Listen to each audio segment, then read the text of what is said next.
दरियाए सिंध में head Taunsa barrage के मकाम पर दरिया में दर्जे का सैलाब है। इंतजामिया ने दरियाए सिंध के नशीबी इलाकों में रेड अलर्ट जारी कर दिया है। लोगों को नकल मकानी की हिदायत भी कर दी गई है। मजीद जानते हैं बोल न्यूज़ के नुमाइंदे मुबशर मिर्जा से। जी मुबशर, आगाह कीजिएगा। जी बिल्कुल, दरियाए सिंध में है तौसा बैराज के मकाम पर जो है इस वक्त दरमियानी दर्जे का सैलाब जारी है।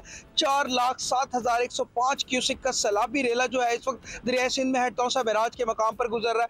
अब स्ट्रीम पर इस वक्त जितनी भी मुल्हिका आबादियाँ थी वो सब ज़ेर आब आने का खदशा है। दरियाए सिंध में पानी जो है इस वक्त उसका जो लेवल है वो मुसलसल उसमें इजाफा हो रहा है। कोह सुलेमान के पहाड़ों से निकलने वाली जो रोत कोइयाँ हैं, हिल टॉरेंट्स, वो भी इस वक्त आकर दरियाए सिंध में डंप हो रही हैं।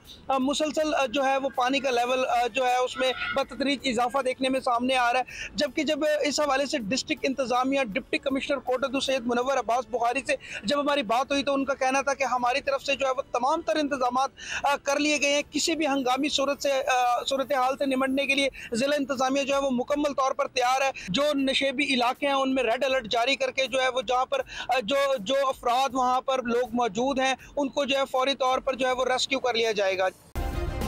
सब्सक्राइब करें और बेल दबाएं ताकि कोई खबर रह न जाए।